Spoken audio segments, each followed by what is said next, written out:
So it is the 8th of March 2019, a day that we celebrate International Women's Day. It is a focal point in the movement for women's rights, a day that celebrates the progress of women socially and economically. It is a day when women are recognized for their achievements without disregards to divisions, whether national, ethnic, linguistic, cultural, economic, or political. The future is exciting. Everyone has a part to play, all the time and everywhere. And this year's theme is Balance for Better. So we will be discussing three critical focal points in this International Women's Day. One, sexual harassment, especially in the workplace, trying to understand the role of feminism and where it has come from, where we're going, as well as the 2/3 gender bill that has flopped for the 4th time. But before we can even do that, we'll take a look at some of the stories making headlines on the local dailies. These are the brains behind the conversation today. Say closer to me on my left, I have Wamboy Ngugi. She is an artist. You know her from Elani as well as an actuary. Do you practice it? Well, I studied it. You studied it? You have the degree? I do. That's what's important. There you go. I also have Daisy Olo. She is the PR and comms manager at FIDA. And on my other side, I have Susan Silantoy. You know her as the former Nairobi senatorial candidate, the youngest, and if I remember right, the only woman as well. Yes. Okay. And Nerima Wako, she needs no introduction. She is the executive director for CS. Please, ladies, happy International Women's Day. Thank you so much for being here and being on time. All right. So let's get this show on the road. I'm sure you've had a chance to look at the newspaper. We'll begin with the Standard newspaper. Here's just an overview of what to expect in the local dailies in case you do grab your newspaper this morning. The Standard newspaper, MPs in plot to hijack the review of constituency boundaries. This has been also one of the conversations that we've been having, especially around the issue of referendum. That story is specifically on page 4. Is it time that we need to restructure the constituency boundaries? And on page 13, a very sad story there. Woman admits selling her baby for 300,000 Kenyan shillings. It reminds me of the woman who had to carry her dead baby during the nurses' strike. It also reminds me of the story of the father who was trying to sneak out his less than 1-year-old baby. Matters politics. Counties renew the field for Ruto and Raila war. That's matters when it comes to devolution as well. Yesterday was the closing day. Deputy President opposes ODM leader Raila Odinga in the proposal to abolish or rather merge the counties and create another devolution structure. That story is found rather in page 6. But there is one story that I would love for us to start with, is the one that is on page 5. As a newsroom, we've been keeping our eyes on it, which is a grilling that CS Henry Rotich has been facing for the past 3 days at the DCI. Nerima, allow me to begin with you with this specific one. So we saw the DP saying, listen, it's not 20 billion, it's just 7 billion Kenyan shillings.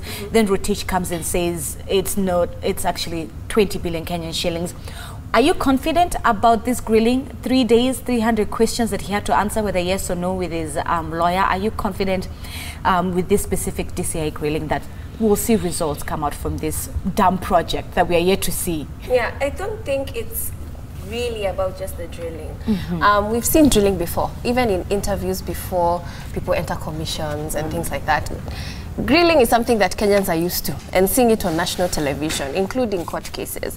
What is of a matter of concern is what happens after the fact. Right. Is there anybody who's going to be convicted? Are there going to be any charges? Is there anybody going to be held accountable? Those are the questions that Kenyans are concerned about. And initially, when they just dismissed it as it's just 7 billion, it's not peanuts. Like, this is a lot of funds and resources that can go toward the Kenyan people. So it's something that needs to be taken as seriously, and we need to see actually more pressure on the CS. And people have been coming to me and telling me, you know what, Nerima, this guy needs to be fired. Like, he shouldn't even be there. And a lot of them are like, he is the bane of our problems. Like, that's where Kenyan people are. So I think it needs to be more. It's not enough. It's not enough. Susan Silantoy, you're smiling. I am, because I don't know how many times we've been through this. Like, it just feels like it doesn't end. So we started with what? NYS, 1, 2, dams, laptops, stadiums, what else? You know, like, it just feels like even when the president is talking about being serious, about taking action, I'm very hesitant right now to believe him, because I'm like, how many times have you gotten angry on TV? Have you told us that you're doing something? And up to today, we still don't have a conviction. We still don't have anyone we don't have any money that has been returned. We don't have anyone who's actually taking responsibility for it. So, as Nerima says, we want more. I mean, fine, you're not happy, you're frustrated, but a lot of people are very frustrated at their workplaces also. But you know, that doesn't mean you can't perform because you're frustrated. If you don't perform, you're supposed to be fired, right?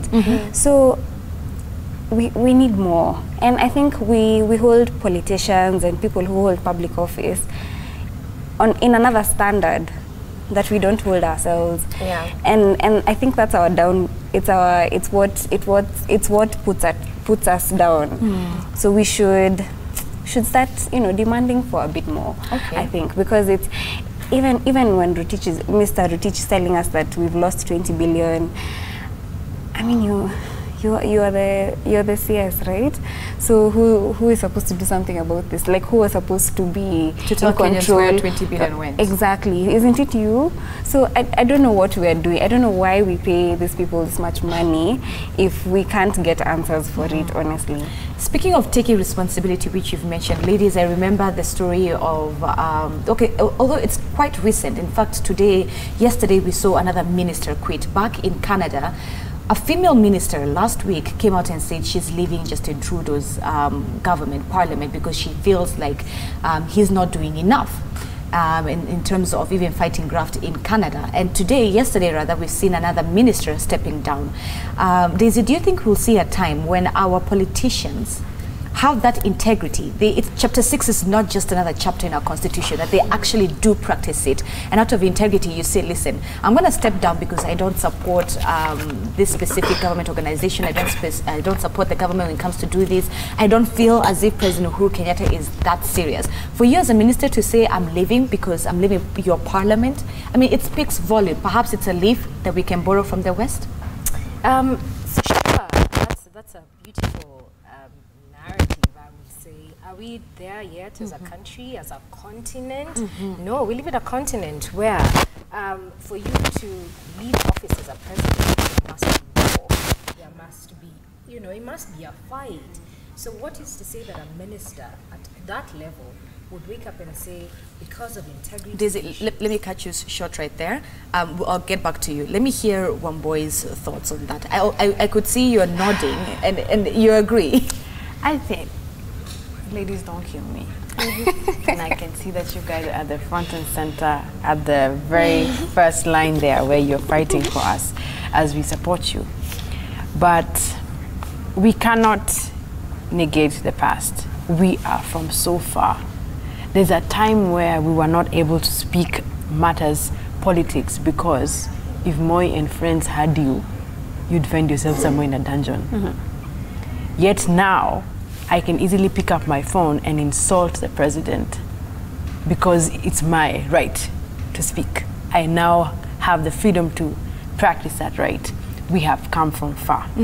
We have come from a place where we didn't even used to have these types of headlines where we're talking about 40 billion. And just so you know, let's just put this into context and perspective. 20 billion means, that you can spend 2 million shillings daily for 24 years and you'll still have like 200 mic change.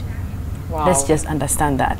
For 4 years, that's what 20 years. billion. I need this because sometimes we mention these big figures that are not in our bank accounts, so we can't really wrap our heads around what it is that it means. What we mean by 20 billion. 20 billion means I can spend. I don't mean invest so that I can get back, or just throw it away. Yeah, I can literally spend 2 mic every day for 24 years. Do the math. It's fantastic. Do you know how hard it is to spend 2 million a day? Seems not difficult for our politicians. I mean, that's something that $20,000 daily. It's a lot of money.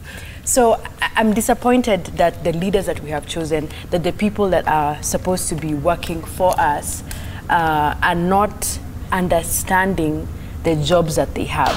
But I'm glad that we're here. I'm glad that we're having these conversations. And I think there's a day will come that people will have to be answerable. I mean, with this particular, this era that we're in, the DCI era, I mean, a few years ago, guys didn't even know what DCI meant. But now DCI has been all over the papers, all over our news, talking about our rights, talking about persecuting people. We've seen people who have really messed up come really close to facing consequences. So let's keep pushing the agenda, but also let's just remember where we are from.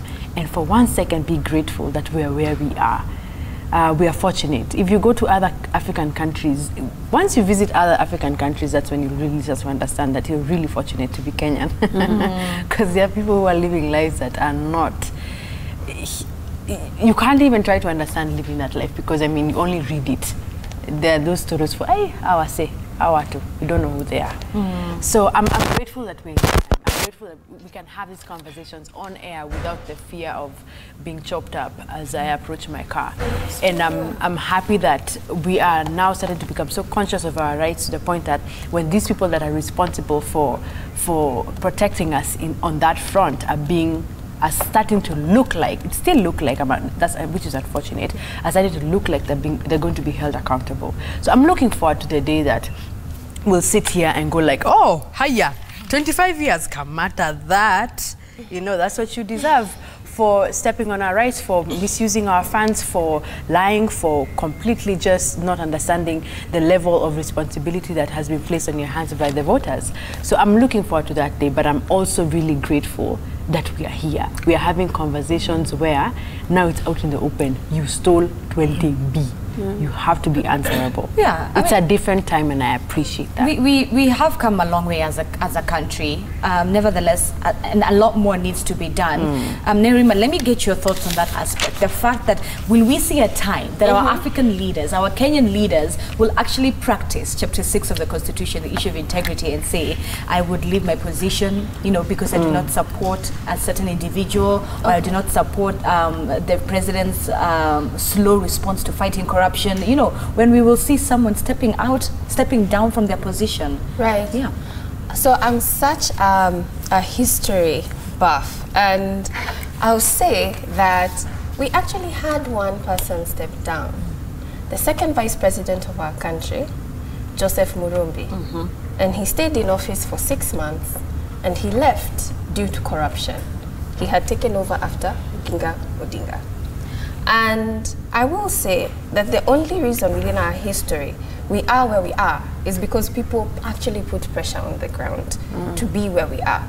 But the 90s, with the multi-partyism, when we have civil society organizations pushing for democracy and the birth of our constitution, it was due to pressure.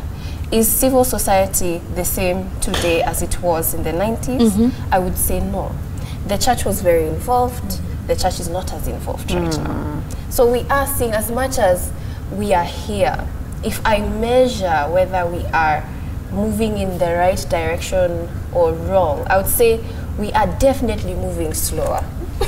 We are definitely moving slower from the momentum that we had come from when it came to people wanting a better country for themselves. Right now, when you talk to people, it's frustration, anxiety. They're frustrated and tired. In fact, you hear more people say, you know what, let me just try and live somewhere else. And as much as African countries around us are not doing as good as we're not that far away. It's like us saying, at least I have a job, but really technically we're one paycheck away from poverty. Are we better? I hear you, I really do hear you, and I agree with the fact that the momentum has definitely slowed down. I think I'm just trying to look at it from a position of glass half full, because at the end of the day, it's our country. So what do we do? As a boy, as I'm seated here, what can I do? As opposed to just folding my hands and going like, because it's a common attitude that I've seen because of the frustration. Because I mean, the headlines is today is Ruto, tomorrow it's Murkomen, the other day it's who, you know, it's exhausting to keep hearing these stories. But at the end of the day, what can I do? How can I try to look at the situation better so that I can start to play my role, the little role that I have, that if I manage to manage, then I start to make a difference. That's how I'm trying to look at it. And Daisy, let me also hear Daisy's thoughts. And Daisy, for you, you are even giving us a bigger perspective as a continent. Yes, please pick it up from there. Yeah, I think the proverbial technical hitch caught up with me today, but here we are. So I was basically saying, for a minister to resign in this country, it would take a lot. They would rather stand at a political rally and say, I would rather die than resign.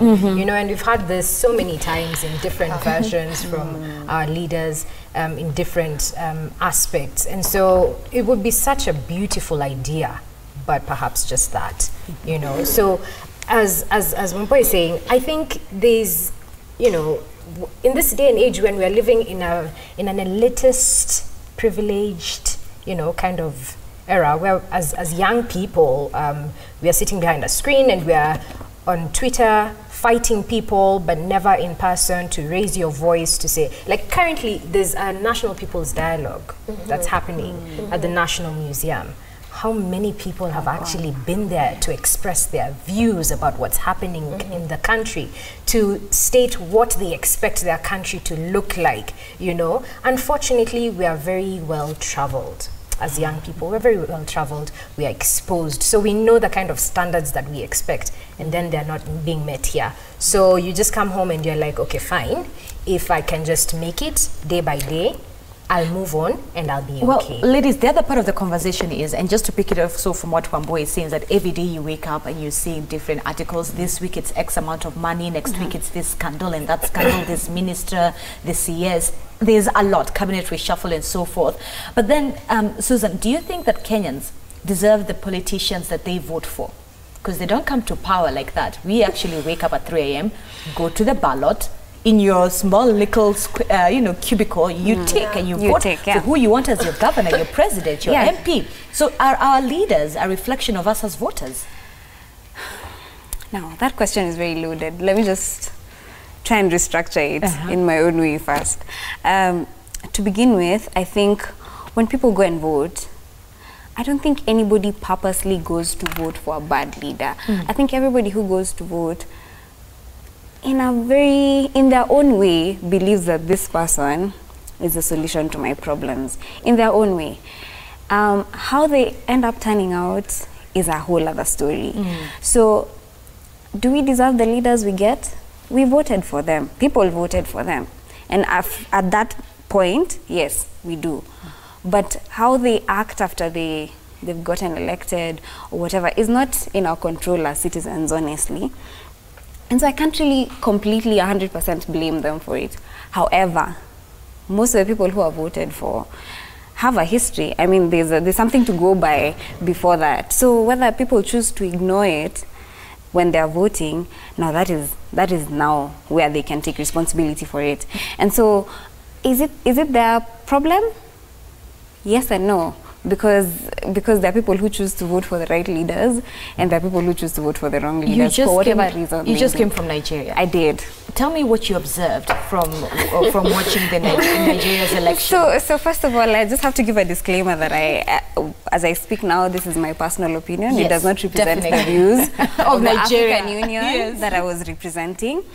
I think I saw a very similar landscape when it comes to both Kenya and Nigeria, because we are both divided along tribal lines, but the interesting dynamic about theirs is they're also divided along religious lines. So you'd find one tribe having Muslims and Christians. They would be divided along those lines within that tribe, but they still somehow end up being a collective at the end of the day, which I found a bit interesting. The other thing is, I hear what Wambo is saying about, you know, we've come a long way. And I think at that point, I know when IEBC was doing the election, I was very, you know, I was there like, can't you do better? Can't you be better? But I looked at the Nigerian INEC, and there were a lot of things that were a bit strange about what they were doing in terms of just preparedness and coordination. And up to that extent, I really appreciate our country for it.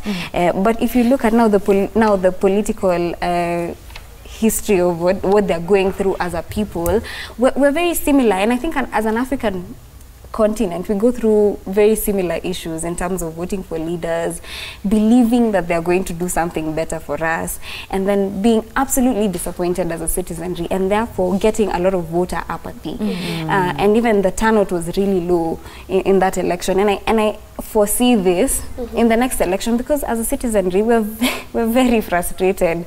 Like some people will completely refuse to read the news, to watch the news, because of what you keep seeing every single time, and people deceiving us every so often with trying to tell us that this is what we're trying to do, but really in the reality of things, it is not. Actions and words don't match. They don't match.